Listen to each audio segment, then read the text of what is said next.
Parlons du terme mongoloïde. C'est un terme qui nous vient des savants du 19e siècle pour marquer l'infériorité des peuples d'Asie ainsi que les peuplades amérindiennes. Mais ce n'est pas sa seule utilité. Dans l'optique de parfaire la propagande anti-Gengis Khan et de minimiser ce qu'était l'Empire mongol, en les faisant passer pour des idiots immatures, jaloux des civilisations environnantes qui leur étaient supérieures et détruisant tout dans le sang, ce qui est bien sûr très différent de la réalité. Ainsi, lorsqu'un enfant naissait et était jugé comme attardé, les médecins disaient qu'une ancêtre avait très certainement dû être violée par un guerrier mongol, pour ainsi justifier sa condition et le mettre au banc de la société. À ce moment, les Mongols servent de cause à tous les maux des nations, justifiant ainsi leurs échecs, comme la Russie, qui justifiait son retard technologique comparé aux autres nations occidentales par les invasions mongoles. Parlons de ce qu'est un soult chez les Mongols. Le soult est la bannière de l'âme, généralement ornée de crins de cheval censé capter le pouvoir du vent dans la religion Tengri. Cet objet sacré est censé matérialiser l'âme, en l'occurrence, je prendrai pour exemple celle de Gengis Khan, qui fut malheureusement perdu après les répressions soviétiques en Mongolie, bien que de nombreuses personnes aient tenté au péril de leur vie de la protéger. Pour comprendre cette importance, il faut savoir que chez les Tengri, le corps est vite abandonné à la nature, alors que l'âme est sacrée. Le soult protège l'âme et en devient le réceptacle. Voilà pourquoi le soult est si important. Il est censé, par sa bénédiction,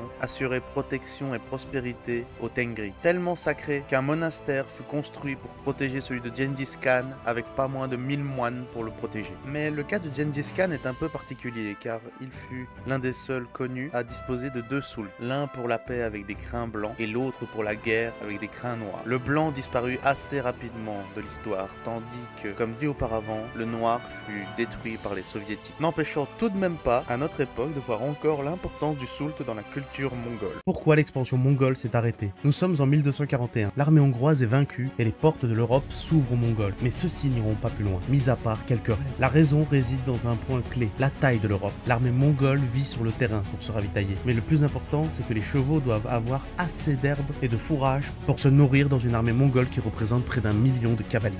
Tout en sachant que chaque cavalier dispose de 4 à 5 chevaux. Le territoire nécessaire pour nourrir autant d'animaux est immense. Et autant dans les plaines d'Asie centrale, il est possible de le faire avec une telle armée, autant en Europe, c'est impossible. Ce qui explique que seulement 40 000 Mongols seront envoyés faire la guerre en Europe, faisant tomber l'actuelle Russie puis la Hongrie. Les plaines d'Ukraine pouvant accepter cette force réduite. Mais une fois dépassée, il leur est impossible d'aller plus loin en Europe.